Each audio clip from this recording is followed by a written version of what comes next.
My name is Francisco Alvarez. I'm the Executive Director of the Galleries here at OCAD University. And it's a pleasure to welcome you all this evening for a special talk by our guest artist, Tony Matelli. I just want to tell you a little bit about our galleries here, because it's not a well-known fact that we have 9 galleries across the campus. Onsite is our newest and biggest gallery. It's the gallery that we devote for professional artists, designers, curators, and researchers, where we bring in outside voices into the university, and while they're here, we do these kinds of public engagements and also tours with classes and workshops and things like that. So we really try and enrich the students' educational experience through our public programming too. But the other galleries, which are scattered across the many buildings of the campus, we reach right now from Richmond Street all the way up to Dundas. I think we're in 11 buildings. Are mostly devoted to student works. So there are galleries where we present exhibitions by graduating students who are doing their thesis projects, individual classes who are doing their end of year or semester projects. And those other galleries are mainly programmed by the various faculties, except for one, which is called the Ignite Gallery, and it's in Kensington Market. And it's the gallery that we sort of have reserved for kind of launching the careers of recent graduates. So often students in their final year or within 2 years of graduation, we pick the exhibitions through a call for submissions, and that's a space where they can sort of have a professional gallery experience, including selling their work, including some of the tricks. We don't actually have a program, for example, right now at the university on exhibition development. So in some cases, people have never hung their work, for example, or don't know about health and safety, working on a ladder, etc. So we provide that kind of more practical training for the students that work in the Ignite Gallery. We're actually doing an event in a couple of weeks called the OCAD U Gallery Crawl. So that'll be on Saturday, March 10th, and it will be the first time that I think all of the galleries will actually be open for the very first time to the public all at the same time. And so we've arranged for the 9 galleries to be open with some special programming in each of the galleries. So either an artist who's participating in the show or a faculty member who organized it or whatever. So that's on Saturday, March 10th from 2 to 5 p.m. So there's posters around. I think in the washrooms you'll see them here today. If you'd like to join us for that, that would be really great. And now I'd like to introduce Lisa Deanne Smith, who is our curator for this exhibition, Sunshine Eaters. This is only our second exhibition. We've been open just 6 months, and we've gotten really, really great response to it. And as you see, the exhibition, I'm sure you'll understand why, but Lisa conceived the exhibition and selected all of the artists. So I will pass it over to Lisa to introduce the artist. Hi everybody. Am I speaking in? I should be close? Okay, thanks. So just before we get started, I would like to acknowledge the ancestral and traditional territories of the Mississaugas of the New Credit, the Haudenosaunee, and the Anishinaabe and the Huron-Wendat, who are the original owners and custodians of the land on which we stand. So I think it's important, especially in the context of this show, to think about the land that we're on and its history. I'm very excited to have Tony here, and I'd like to thank the Canada Council for the Arts and Nexus Investments for helping funding this exhibition and bringing Tony. I've been following Tony's work very closely for 25 years now. I counted it today. And I do have to say that Tony is one of the hardest working, I think dedicated, meticulous artists that I've had the experience to watch. It's been a real pleasure to watch you grow and change and perfect and really explore in so many different areas. So thank you for coming and sharing with us. Tony was born in Chicago, Illinois, and now works out of New York. He has an MFA from Cranbrook Academy of Art in Michigan, and a BFA from Milwaukee Institute of Art and Design. His selected solo exhibitions have been in Marlborough Contemporary, New York and London, Palace de Tokyo, Paris, and the Davis Museum, Wellesley College. Selected group shows he's participated in have been at MoMA PS1, New York, the 54th International Venice Biennale, Kunstmuseum Bonn, Germany, and the Tate Liverpool. He's in many private collections, including the Cranbrook Museum in Michigan, the Davis Museum in Wellesley, the Flag Art Foundation, New York. Lovely piece. It's really disturbing in a great way at the Museum de Contemporary in Montreal. I love that work. And in the State National Center of Contemporary Art in Moscow, Russia. Recently, his sculpture Sleepwalker was on the High Line in New York, and Tony is represented by Marlborough Contemporary, New York. So Tony, I'd like to welcome you. Thank you.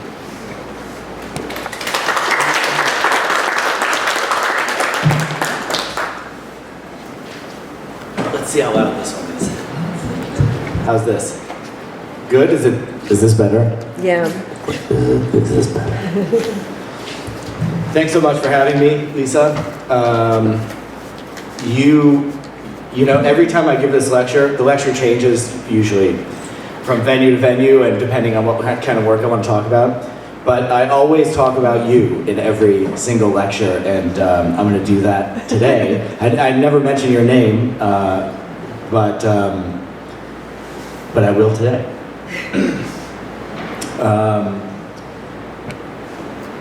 Let's see if we can get this to work. Usually I show these images much larger than this. So you may have to pull out your little telescopes to check some of these images out. But what you don't see, I'll describe.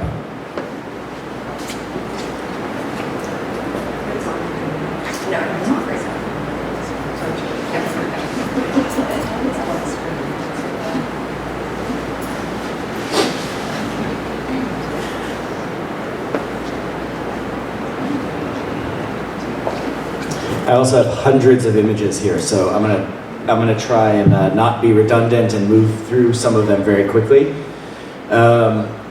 If you have questions that are of a material nature, like what is that made of, or how was that made, something like that, I think it makes sense to ask them while the image is up. If you have questions that are larger in scope, like about conceptual intention and all of that, maybe we could save that stuff towards the end. That seems to work best.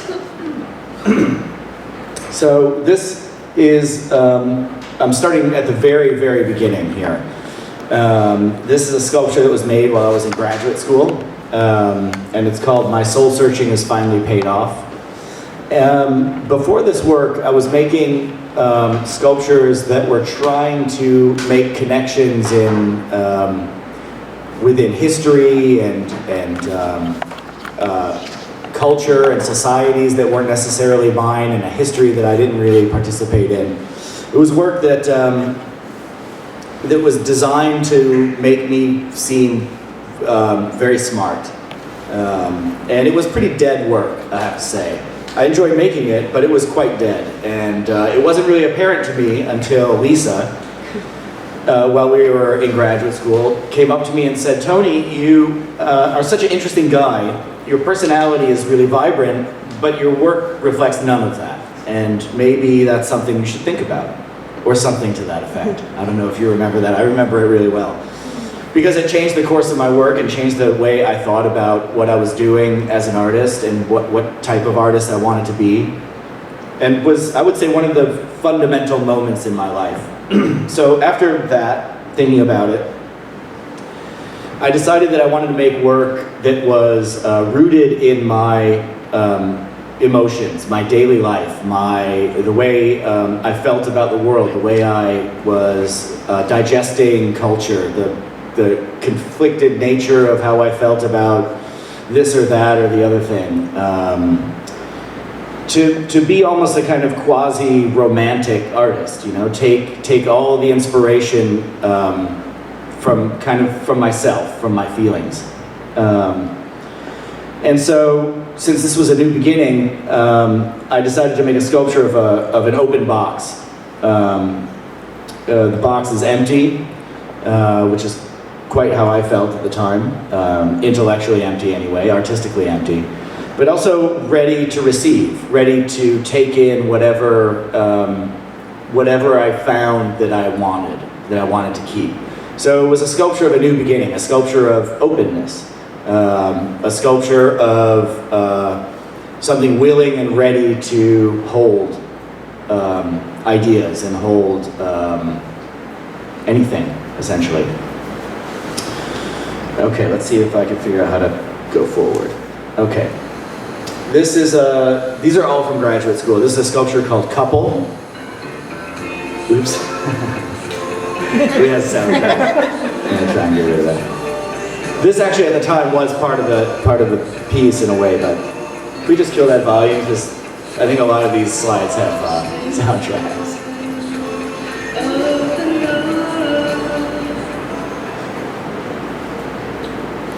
So this work and the work after it, I was trying to figure out a way to talk about romantic love that felt genuine to me and felt real to me.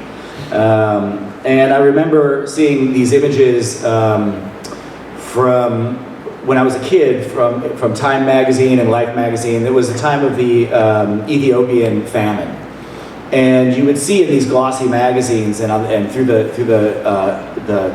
the shine of your television screen, all of these images of just utter privation. And I thought that would be a nice way to talk about romantic love, in a sense. In that environment, how powerful the concept of romantic love would be. And this is a model that I follow later in many works moving forward. So that's why I'm talking so much about it. Is that I think oftentimes when you want to represent something strength, it makes sense to also represent what that thing rubs up against. So this kind of salvational love in utter privation, to me, was one of those things that seemed to make sense. It had a new power that typical Hallmark representations of love often don't. So for me, it was the friction of those two things that made this work really compelling to me at the time, and even still today. And I returned to that idea of oppositional forces quite a bit in the work, which you'll see. These are also a little bit diminutive. They're a little smaller than life size. So they have a kind of precious quality. Does it have a title? It was called Couple. This is called Squalor. Shit, you know, I'm missing two images that are really good that I wish were here. Anyway. This is called Trampled Under the Jackbooted Foot of the Upper Class, or something like that. It was experimentation in finding out how little a sculpture could be and how much it could contain at that same time. Too bad, I'm missing a really good one. It was two seals that were like a mother seal and a baby seal that were struggling in a pool of oil. It was like a companion piece to the couple. Anyhow, so that's the very early work that sets in motion many things moving forward. This is the invite for my first show in New York. Most of my work I work in bodies of work, and usually they're made for shows, so that's why I'm going to talk about shows so much.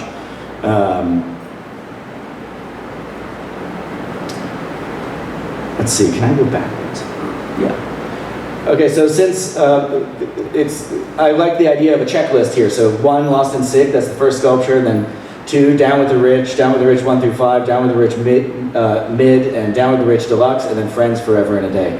And then it says at the very bottom, which you can't see, alternate titles used for mailing purposes. And so here's the entryway of the gallery and the checklist again. And then these sculptures of plants. So on the right, it's actually called Fuck the Rich Deluxe, that piece. And then here is Friends Forever in a Day. And then up there is just Fuck the Rich. This I'll just briefly describe as an audio play. I do have audio for this, but it's too complicated to listen to. It's an audio drama about two friends who have no business being friends with one another, who force themselves into a romantic relationship. So the salient piece here to talk about is Lost and Sick, which again is a sculpture of opposites. I wanted to make a work that was a defiant, that crystallized a negative position in a way, a work that said or screamed no, a work of rejection. And I couldn't think of any other better way to visualize rejection than the experience of vomiting, because it's literally a bodily rejection of something. And in this work, it became, since they're Boy Scouts who are puking their brains out, it became a kind of rejection of adulthood, or a rejection of certain societal standards that I had problems with. You know, a Boy Scout is it's all about becoming a man, right? You're adolescent, you're given tasks to literally do, go out in the woods, accomplish this, that, and the other thing. And these are three boys utterly failing at that task.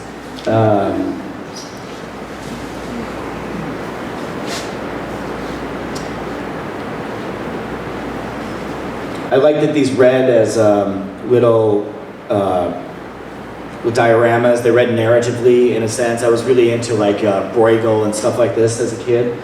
So I liked using that narrative tradition in the work. All of these sculptures also, I should note, are editions of 3. So everything you see, there are 3 of in the world. Why is that? Well, it's because of money, really. It's so expensive to make one, because you have to produce molds for it, you have to produce the positive, the negative, and then the final product. It doesn't make any sense to just make one of them. There's no way I would be able to make any money doing that. So what are these made of? So these are a little funny in that they're made of plastic and plaster, and the way they look is they're on the line. They don't look like fake plants. They don't look like real plants. They really do look like sculptures of plants. You know, they occupy a very, very narrow line. It's a bit of a convoluted piece, so I'm not going to talk about it too much. There's too much good stuff ahead to talk about.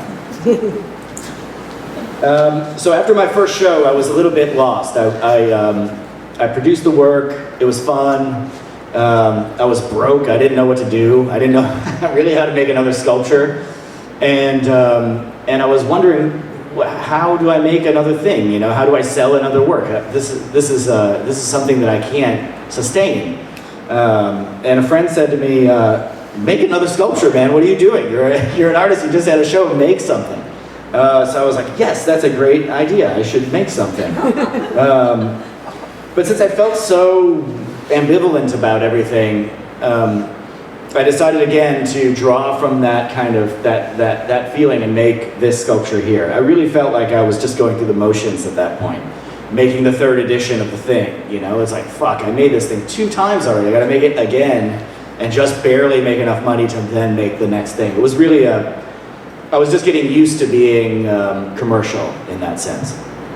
So this sculpture, in a way, is like the Boy Scouts. It's an adolescent or a young man who is coming into the world and not having direction at all. He's in a fugue state, right? He has no. He's not asleep. He's not awake. He's in the middle, and I really like that, the ambivalence of that place. And this really captured a lot of my ambivalence about the place I was in at the time too. So this is the very first one. This is not the one that was on the High Line. We'll get to that later. So this is a piece that worked really well, and it worked really well in group shows also. Because it seemed to have a relationship with the other work, a negative, inverted relationship with the other work. In a sense that like this is somehow the appropriate response to the rest of the work in that show. I like that sort of antagonistic relationship with group shows.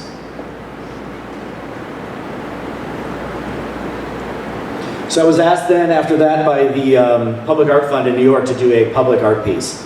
And I am not a fan of public art. It tends to feel alien to the environment. It's almost always masculine and almost always at the corporate interests of wherever it's in front of. All of that stuff bothered me. I wanted to make something that felt vulnerable and felt kind of pathetic in a way. I wanted to make something actually that a company could never want in front of their building. They could never somehow own the thing. It would just be too big a disappointment for them. So I decided to do this sculpture of a stray dog, because a stray dog represents a societal breakdown. You don't have stray dogs if everything's going well at home. And the most radical stray dog is a stray seeing eye dog, because it's first the most expensive dog you could own. It's the most well-trained dog you could own. And it also implies that there's it implies through its absence a stray blind owner. So it was perfect. And I had this idea that there would be 3 of them, right? There'd be one downtown, there'd be one uptown, there'd be one on the west side. So you see one, and then maybe a month later, you're driving in a cab or something, you see another one. And then maybe a month later or something, you see one uptown, and you think, wow, this is really a bad situation for this dog. So it would somehow feel mobile. It wouldn't feel like one of these immovable objects outside a building. Also, it would be a kind of empathy magnet, you know? I wanted people to feel empathy for this thing. I wanted them to relate to it. So we didn't have the money to do that, but we did have the money to do that in Belgium. So this is one of those locations. Another. And another. So that had footings in the ground and stuff. Right. Yeah. And this is how the kids reacted to that piece. And was that fiberglass or metal? That initially was fiberglass, and they were destroyed within the first week of the show, basically. After all the ASPCA equivalent phone calls, after that subsided, then they were just demolished by drunks. They literally shipped them back to me in a box in pieces. Jason, do you remember that? Now they're in bronze, so there's one in downtown Brooklyn. There's a few around.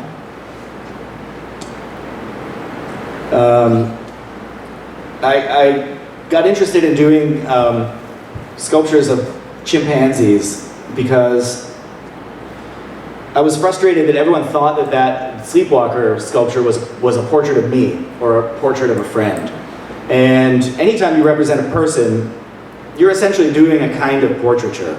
And that I found really bothersome. I wasn't interested in portraiture. And so how do you escape that while still representing people? And I thought the best way to do that might be by representing chimps. The bonus is that you also get to represent kind of history of humanity in a way. So you speak about humanity in a sense, rather than an individual person. You get to speak about like ancient drives, ancient human drives by representing a chimp, I thought. So this is a remake of the Sleepwalker as a chimp. And I've since essentially made a chimpanzee version of every sculpture. Lost in Sync as well? Yeah, Nice. you see. That's a good one. Okay, so all of these things I come back to again. So like I said, I work in bodies of work, but I work by making bodies of work and then revisiting them over time. So I never consider a body of work retired. After this, I was invited to do a show at the University of Buffalo with a very, very small budget. And it was a very, very beautiful room. It was a pretty decent sized footprint, maybe as big as this, but really, really tall, maybe 30 feet tall with an entire glass roof on the top. So it was skylit, it was beautiful, it was like a cathedral in a sense. And I figured anything I would put in that room would be a failure, right? Nothing could compete with this space, especially nothing I could make for the budget I had and the time frame I had. So I figured, why not just set the expectations really, really low and shoot for disappointment in a sense. So I conceived of this, just a series of weeds that were growing out of the floor of the gallery.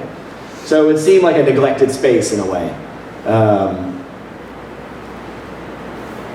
And I've done this installation many, many times since, and I guess one of the weeds are here, actually. So this is the very first iteration of this idea, maybe 22 years ago or something like this.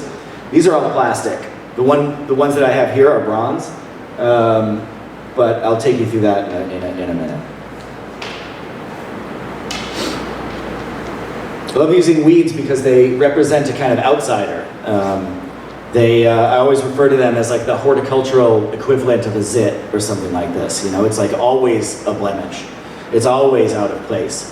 And it's culturally specified, right? There's no reason it should be out of place. It's a fucking plant, the same way as your lawn is. Why is this plant different than that plant? Well, it's because we choose what is worthy and what isn't. And I find that really interesting. And I have a personal connection to the idea of feeling out of place, as many of us probably do. I also have a personal connection to the idea of being persistent and not giving up. And that the weed speaks on all those levels to me. And this was the very first time I was able to do that piece. Now I wouldn't do an installation with so many weeds. This is kind of how I would do it now. This is at Palais de Tokyo, and these are now the bronze ones.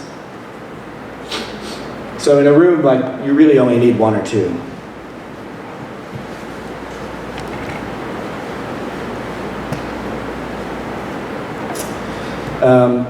After that, I moved on to a series of self-portraits. And the way I was thinking of it was self-portraits is it has a kind of caricaturizing effect on yourself. When you look into the mirror, you think on it, you think of the idea of making self-portraits, it becomes kind of deranging in a way. It becomes a deranging space somehow. So in thinking on that, I wanted to speak about that aspect of it. So I made myself as like these kind of grotesque caricatures in a kind of, on an island, essentially. Because self-portraiture is a sort of island. You're an island unto yourself. And so I wanted an endless horizon around this show. So you see that in the wallpaper here. No other people, no other land represented, just the land of Self-Portrait Island. And I have a kind of like arc here. So there's a wanderer in the back, is what he's called. On the left is called the hunter, and on the right is reverie. So I see them as three different stages, and the final stage as a kind of suicide stage.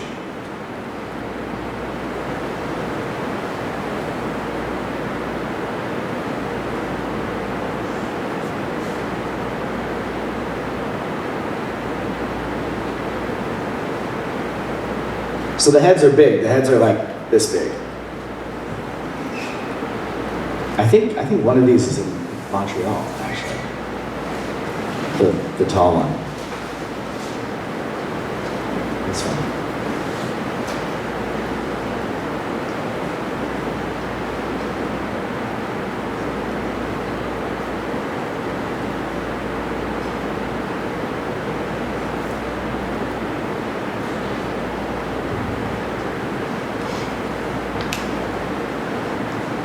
That's the best one. I installed this actually. So there are three of these, right? So I recently installed one in Switzerland, in their house, in someone's house. Someone lives with this thing, and it was so insane to me revisiting this. When was the show? The show was probably 2001. So what is that? 17 years ago. And pulling it out of the crate, it's been in that crate for like 15 years, so pulling it out and just being blown away and installing this in their living room. There was like a Anselm Kiefer next to it, and this thing, and a bottle it's on the other wall. And it's like, you guys, only the Swiss would do that.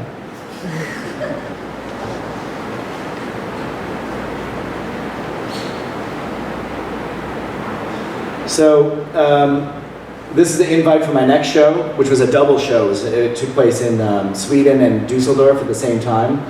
And in like one of the last invites, I like to make, this is when people would do invites. People don't do this anymore. But they would send out things in the mail, they would send out posters or something.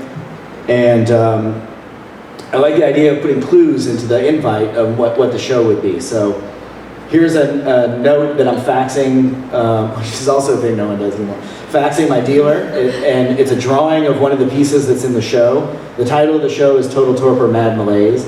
Up on the right are some Victoria's Secret catalogs that also appear in the show. And then to the right are some bamboo leaves that is another element of another sculpture. So I made this as a kind of scavenger hunt in a way.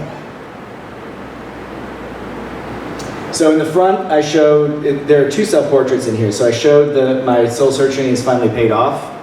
In the back there is Total Torpor. Way in the back is a sculpture called Sad Skulls. To the right is the Oracle, and then there are some prints on the wall I'll show you. I'm sorry you can't see this very well, but if you know. That's fine. Okay. So this is Total Torpor, Mad Malaise. And it's a kind of self-portrait again.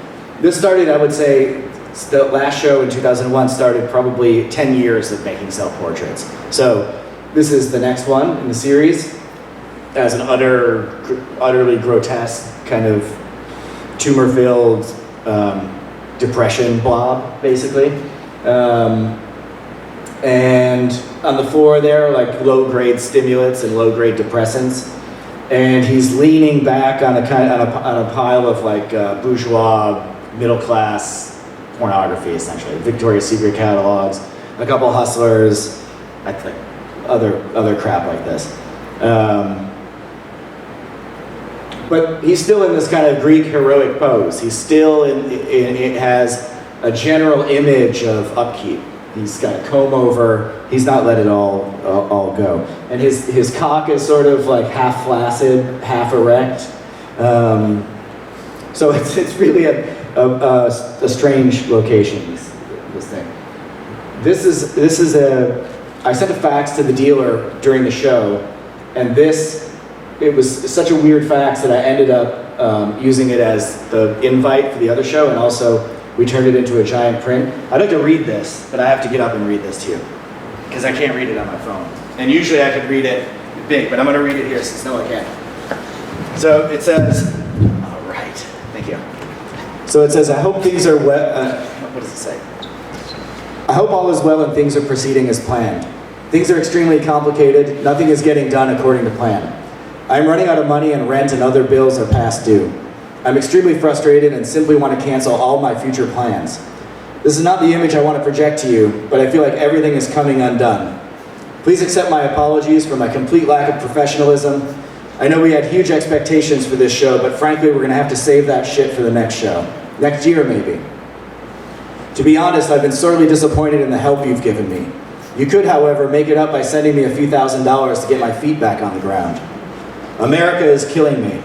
I really think that next year I'm going to disappear into the fucking hills, where there are no rich people. This is the real problem, my proximity to rich people. It fills me with greed and self-doubt. This is a terrible combination, total hunger and no real belief in my ability to obtain food. Really, this is it. I'm starving and feeding upon my own flesh. I'm eating myself alive, or you're eating me, something. All this shit makes it really hard to think. You know, the pressure is killing me. And the phone calls don't help, by the way. I became an artist to be free, and now you guys are running my fucking life. Anyway, this is really tough for me. My emotional state is really sad, and I feel terrible. This is real European emotion. I'm not fucking around.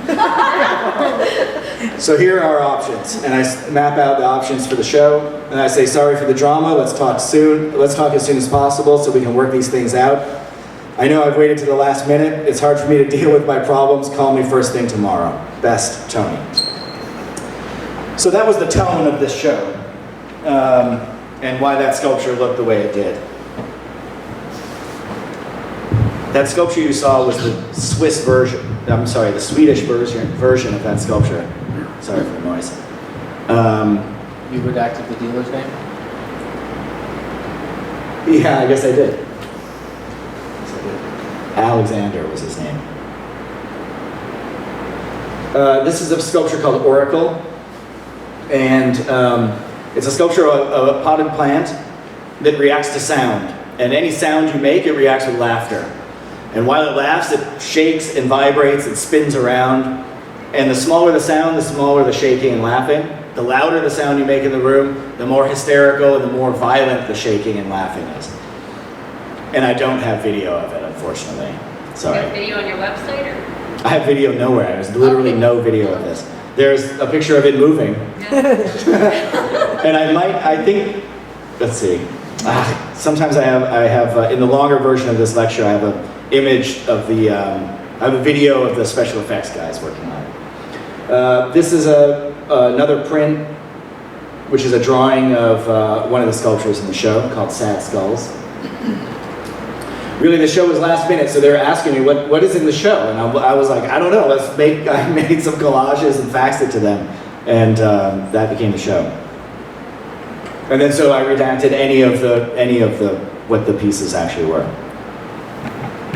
This is the drawing for the Total Torpor Mad Malaise self-portrait. And this is the German version of it.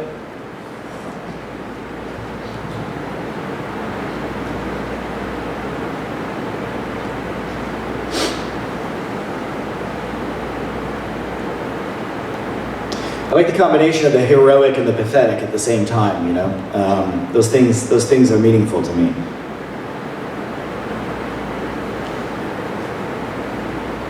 What's that one made? What's that? Sorry? What is it made of? No. This is made of silicone. Okay. Silicone rubber and glass eyes and, you know, some other stuff. Inside there's like a steel armature and some other materials. So this is called Ancient Echo. This is the monkey version of Lost and Sick, essentially. Since there were 3 of these, they were all wearing different T-shirts, and on the back was a banking. It was by a bank, and each bank had a kind of ridiculous platitude, like you know, stronger tomorrow, or think different. I did a think different one. I think that's a nice image. Think different is a brilliant one. I mean, what kind of expectation is that? What a stupid company tells you to do. Rewards, I did an American Express rewards one. That was a good one too. Anyhow, so then I revisited the couple idea, and this is the drawing for it in something called Fucked Couple. And there you see it. This is a museum show. You see it kind of through the corner there. And again, I wanted to revisit this idea of romantic love, of everlasting love, true love. And just like that first couple I showed you, I really wanted to represent it in a kind of extreme way, or its extreme opposite anyhow. So this is when the work is really getting as loud as it gets, in my work anyhow. And as kind of extreme as it gets.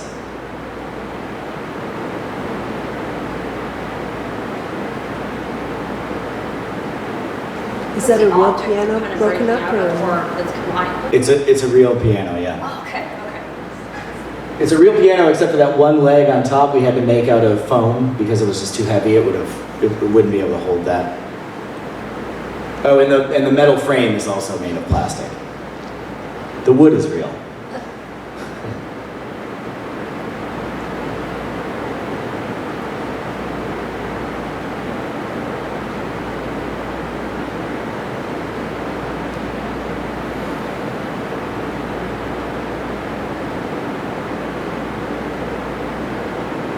He has a tattoo that says "True Love Forever." And the 2 arms that are holding hands are the only arms without any trauma to them. All right. Okay, next show has to do with money, I guess.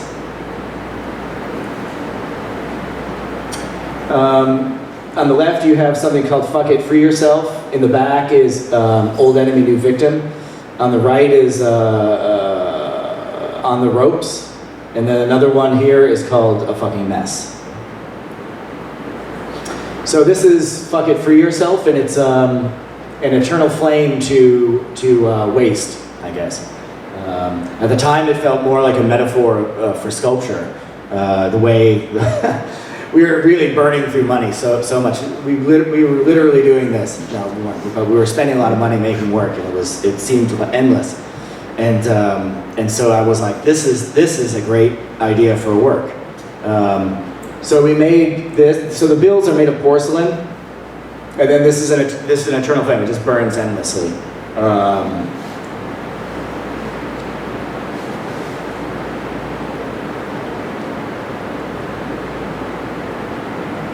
I like this. It's the ultimate sculpture of freedom, in a sense, to me. I think I have video of it burning here. No, here. Yeah, it's a terrible video. It's like before iPhone. Anyway, you get a sense. This is just a sculpture of a tangled rope, tangled mess, an inextricable knot. What's that made of? These are bronze. Many of the things moving forward are now bronze.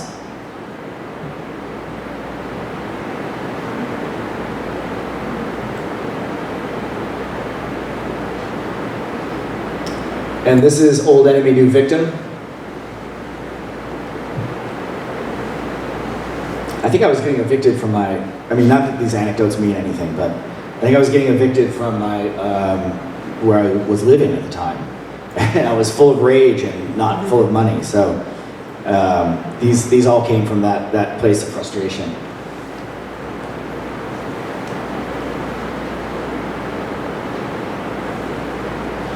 This I like because you can relate to whichever character in this little play, depending on what stage of life you're in, you know? I like that about it.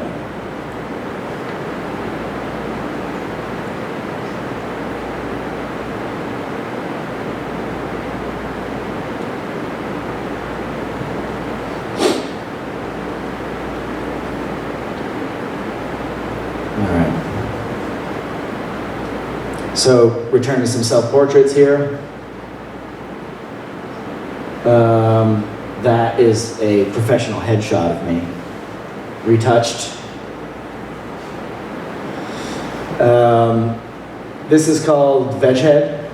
So you have a fresh head of a portrait of me, Archimbaldo style. This is all painted bronze, and it's in fresh vegetables. And on the right, you have what it would look like if, say, 8 months had passed, or several months would pass. And it's all decaying, rotted vegetables on the right. This is the same. This is just version 2. So there's the fresh one. And there's the rotted one, but even the dead one, even the rotted one has a little sprout in the onion, right? So I like this idea of destroying yourself to become something new, right? A kind of immolation in a way. A kind of resurrection, let's say. So I like that narrative. I like that story, and I wanted to show that here. And okay, here's the first fresh one. There it is. So the potatoes are sprouting in that one.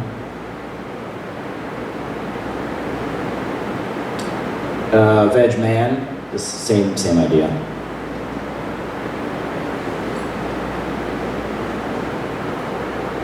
And then the centerpiece of the show, which was the burning headshots. A kind of death of vanity idea for me. That's also porcelain. Then I did it in meat, same idea, you get it? Meat head.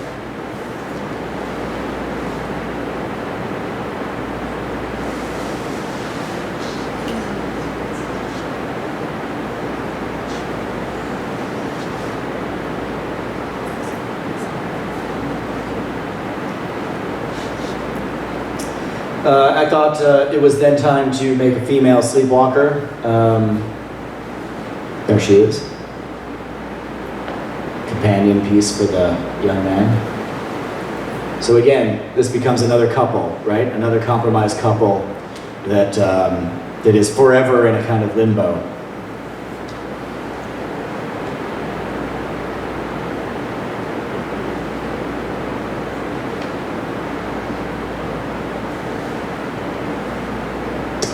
Okay, right about this time is what I would consider like my current work in a sense. At that point, I was frustrated with the narrative in my work. I wanted to start removing that. I felt like it was a little bit corny, and I wanted a simpler gesture. I wanted to be able to do something very, very simple to the work and still have it have big meaning, still have it be poetic, still have it be beautiful, and still have it contain all of the things I'm interested in an artwork. Also, I was thinking a lot about personality and a lot about personal baggage, let's say. What makes a person? How do you change? Thinking about the idea of emptying qualities of yourself out, just getting rid of things. What happens if you get rid of everything? Are you just a shell? Do you drift around then? Is that a good thing? Is that a bad thing? What happens when you're completely untethered from responsibility or friends or anything like that? And this is something I was thinking about a lot, and I wanted it to affect the work. So from this point on is under the influence of that thinking. This is a piece. There's an untitled piece, but it's a kind of negative wishing well. So these are coins that float on the surface of water. So I think of it as as really an inverted wishing well. A wishing well that would never accept, it rejects your money and never accepts the money, and your money never sinks down to the bottom of the well, consummating that wish, right? It's always on the surface. And so I showed it just in a bucket like this, but it can be shown many ways. So what are they made of? They're made out of an ultralight plastic that has a vaporized metal attached to it. It's not like electroplated, that would be too heavy. It's a different process, but it works on any water. So then this is the first show I conceived with this new thinking, and it was called Glass of Water. So in the front is a moving box made in painted polyester, and on top of it is a glass of water, a half glass of water that's been blown in solid crystal. And it's a moving box for obvious reasons, because I wanted to represent this kind of intermediate state, this liminal state, neither here nor there kind of state. And a glass of water, obviously, again, for obvious reasons. It's exactly the middle, and it's also about interpretation, right? But I see this as a lens. The glass becomes a kind of focal point, a lens through which to see the rest of these works and the rest of the show. And behind that, you have a mirror painting that's called Jesus Saves, I think is what it is. And you can see it, hopefully, that there's dust on that mirror, and you can see that there's been some agitation to that dust by finger drags and people writing shit in there and stuff. There'll be more pictures and mirrors and all that stuff later. This is a different view of that same mirror. You can maybe get a clearer sense of the dust accumulation. And all of that is urethane paint on the surface. So these sculptures here are called Yesterday. These kind of card and beer sculptures, totems really. And then you see the mirrors on the right. So this is a large version of Yesterday's sculpture, again on a moving box. There are two things. There's symbols of extreme order, right? Extreme maintenance, right? The balancing of these cards, total precision. And then the beer, which is the opposite of that. It's the willful loss of all of that stuff. All of this is painted bronze as well.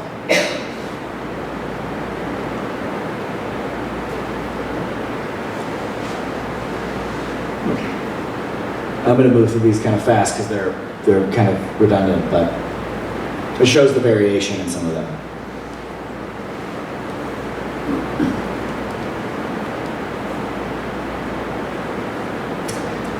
And here's another close-up of one of the mirrors.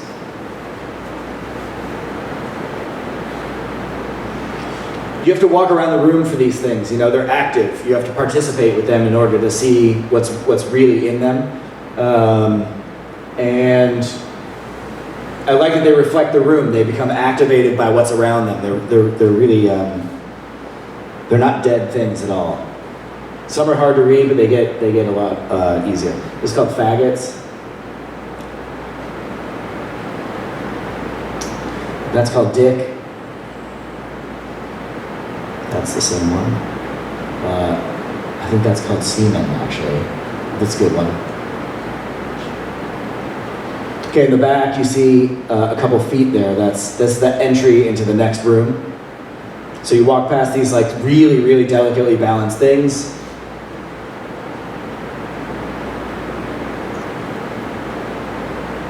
And so that is a sculpture called Josh.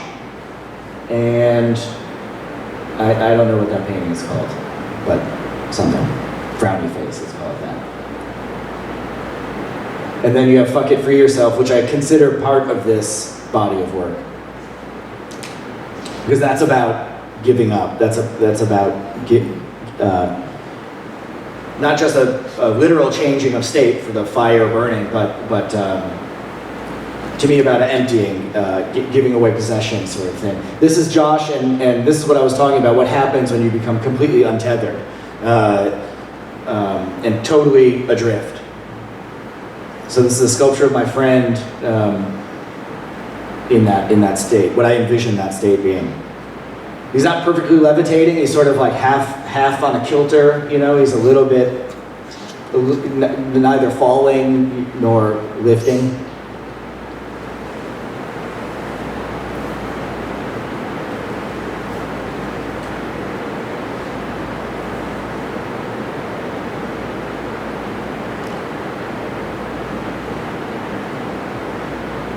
And in the back room is a complete emptying out, just packages, just packaging. So on the wall there is a sculpture called The Idiot, and it's just a beer box with 2 eye holes. And then a painting called Sex. There's The Idiot. And that is a painting called Cunt Fuck, and then in the back is another idiot, Coors Idiot. These are painted stainless steel. These are meant to go outside for birds to live in. So they're meant to be birdhouses. Some details in the mirrors, Sex.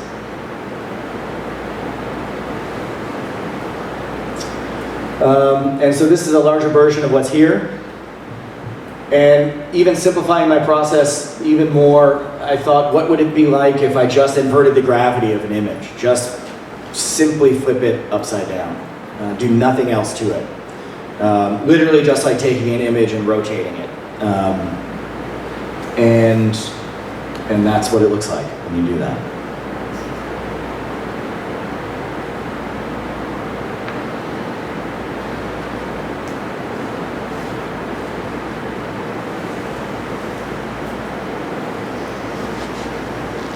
I was thinking like how do you most simply make something strange? You know, how do you make the feeling of strangeness? Can it be just as simple as one thing being wrong, everything else being the same, and just one thing being different?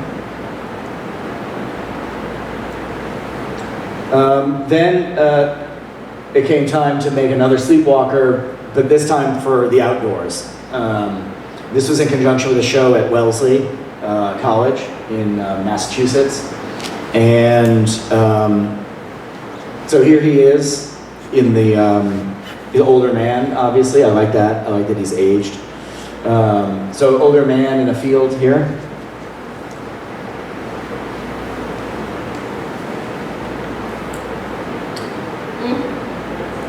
in snow. So beautiful. This is the same piece that was on the High Line. All right, we're getting towards the end. Don't panic. This is the last show at Marlborough called Garden. And in the front you have a sculpture called Warrior, and then you have a mirror called Eat Shit in the back. The sculptures here that I'll talk about in the front, these are just made from ordinary garden sculptures, outdoor garden sculptures that I took and I weathered and made them look old. And then and almost at the end of their useful life. And then I just added on top of them something perishable that was in a permanent state of freshness. So to me it was just this mix of something at the end of its potential and something at the moment of peak potential. And just to see what those two things would do to one another. So see that contrast being very, to me it's really poetic, you know, and these are vanitas sculptures in a sense. Memento moris really. But in a very simple and delicate way, I think. These are all meant to go outside also, which is another reason they're called garden. You'll see the next reason the show is called Garden in a second. Eat shit. So now the mirrors are really opaque. I mean, they're still active. I like the mirrors because they confuse subjectivity, you know? Like a mirror is about clarity. The mirror is all about seeing yourself as the clear, perfect image of yourself. And when you start interrupting that, when you start fucking with that and have other people's gestures written all over it, it really confuses all of that as an image. I like that very, very much. So here's the room. You have cunts there, and you have frowny faces there, and then you have a selection of garden statuary here. You see how they reflect with one another.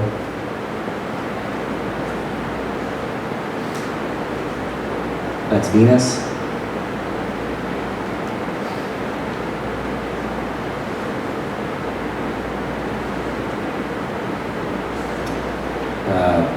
Virgin Mary, I guess it's called.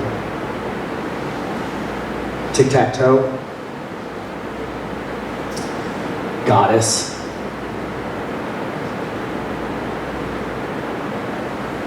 Death. Bust.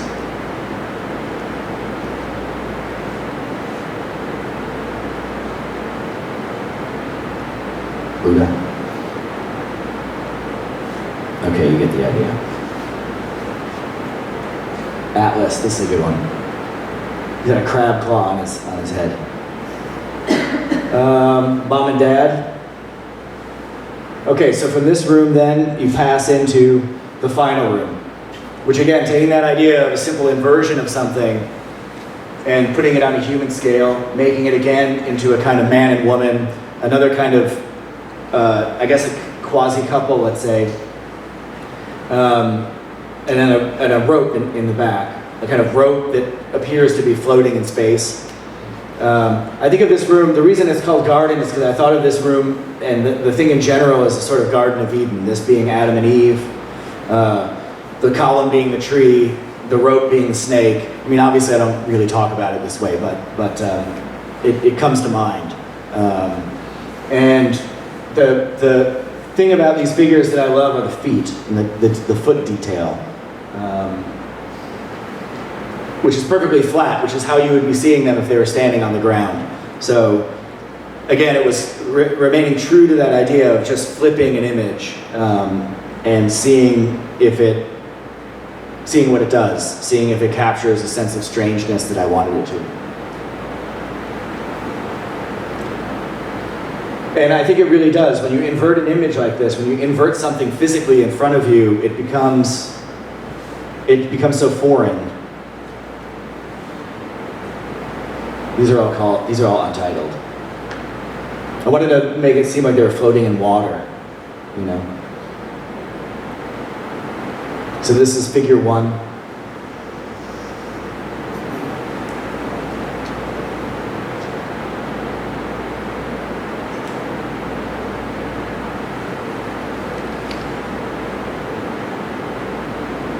And figure 2.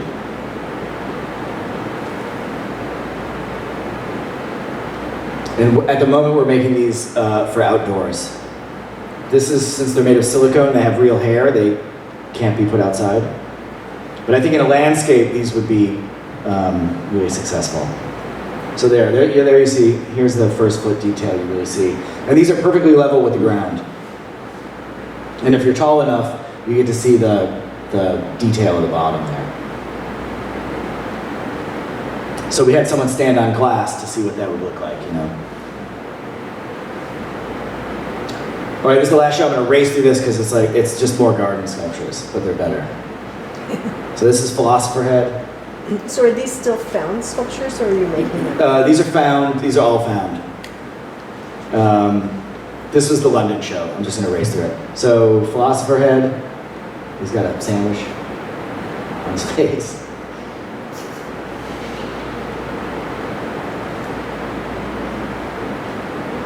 That's called Hera.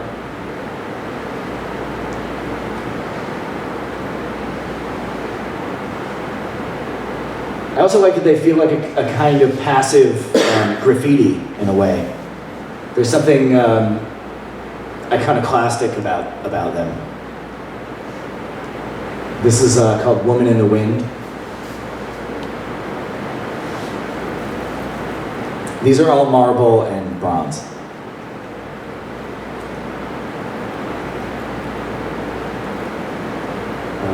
That's called Reclining Figure.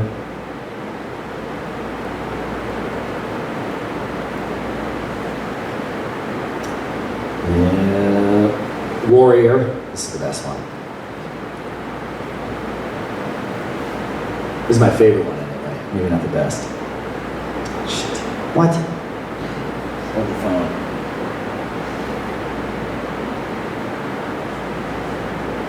God damn it. Hang on 1 second.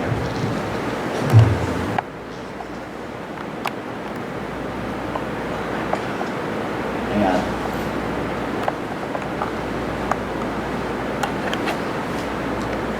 Finally.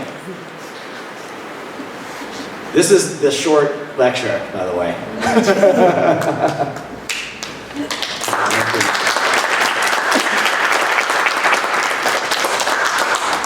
Tony, what's that piece made out of, the first one? Cardboard. Yeah, bronze. No, that's good enough as cardboard. I mean, the bronze, I like the bronze because it stays put, you know, and it's easy to work with. Also, if it goes outside, it needs to be something like that. But I'm not a fetishist that way. I don't need it to be bronze. I don't need to, it's not that important to me. I like that it's hard to work with and it's impressive for people. Like when you go see Charles Ray's truck, I think it's called Dad or something like this. But when you go see that, it could be made of painted plastic, but the fact that it's painted solid stainless steel is meaningful to you. You know, as a viewer, you feel that. And I think when you look at these things and you know they're bronze, you get a different feeling out of it. Just if you have a question, I'm going to pass you the mic that barely works, just because we're recording. Hello, I very much, I don't think it works. You got to get right on it. I enjoyed the lecture. One thing that I find interesting is that you've been working for over 20 years now. So initially, you had that artist frustration of not doing well, and then you had money issues, but later down the line, you're now represented by Marlboro. So I'm curious, you're still projecting that frustration, but I don't think it's necessarily personal. Maybe for us to look at things that in a different way. For example, I saw the High Line sculpture and I saw the Montreal sculpture as well. And I find it so interesting how there's chaos happening in the world and we turn a blind eye because it makes us uncomfortable. So maybe it's facing things that are uncomfortable for us as human beings. Well, I think frustration can come from any place. And I think even the most comfortable people in the world are probably frustrated with something, right? And I don't think that ever goes away, really. I don't want my work to really speak towards like a social condition necessarily, even though I guess it may. I prefer it to speak to internal conflict, really. I don't know. Do you know what I mean? I don't want to make like political cartoons or something like that, because there's something so prescriptive in that, and it feels closed. I rather, really right now I'm just interested in making a strange thing, or a thing that speaks in maybe even to intangible feelings, you know. Earlier on I was more specific in how I wanted the work to be read. And I was, you know, probably a little angrier back then. But now I want my work to function a little bit, to read initially a little differently, you know. But what was striking to me is I had that couple sculpture, the very, very first one, crated in storage, the artist proof of it. I uncrated it in my studio the other day, and I saw that. It was the first time I made a connection with that sculpture and the very last figure sculptures I made, which were the inverted couple. And it made me think of the continuity of thought there, even though I haven't really tried very hard to have a continuity of thought. And that was really gratifying to see, you know. I think those things really are speaking about very similar things in different ways and at different volumes, but still getting at the same thing.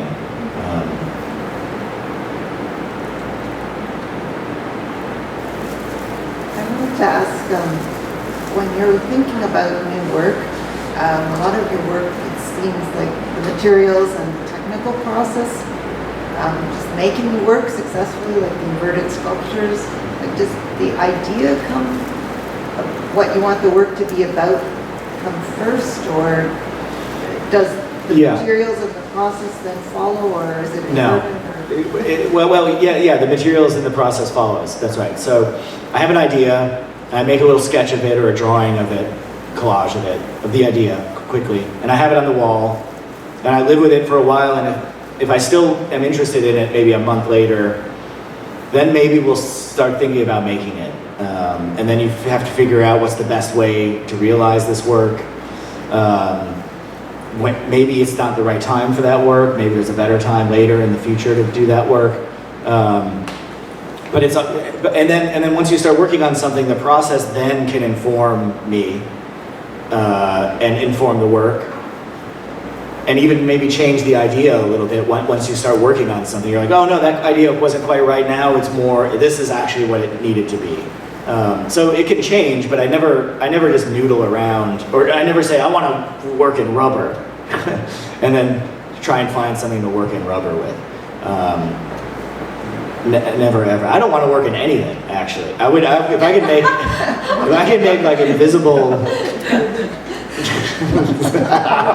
invisible sculptures. So it's not out of that. The idea always comes first.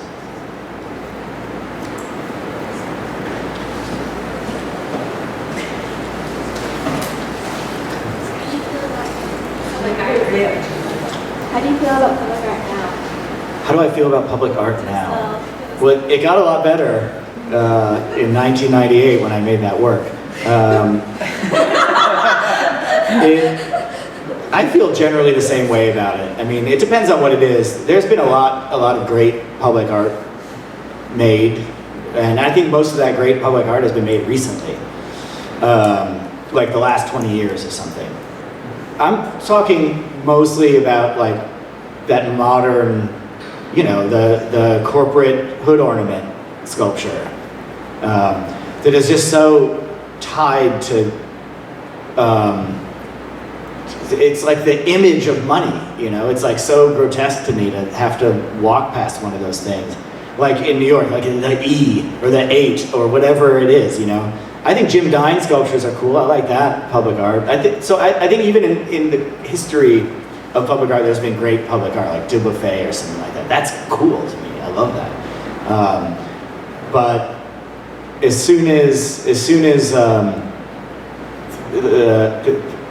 people started incorporating a minimalist vocabulary in public art, it just went bad fast.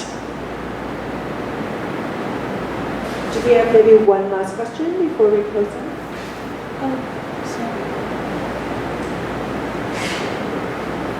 It's more regarding the business side of it. So for the artworks that have fruits and vegetables or meats that are going to be rotting, is it mainly that you're selling sometimes just a certificate, like a soloist type of certificate that is conceptual? Is these, who are the clients? Is it mainly museums that are buying that? Well, first of all, just a distinction. I'm never selling fruit or vegetables. They're always images of fruits and vegetables. They're always bronze reproductions of fruits and vegetables. So it's a thing that you could live with for the rest of your life. Exactly how I made it. My clients are mostly private collectors.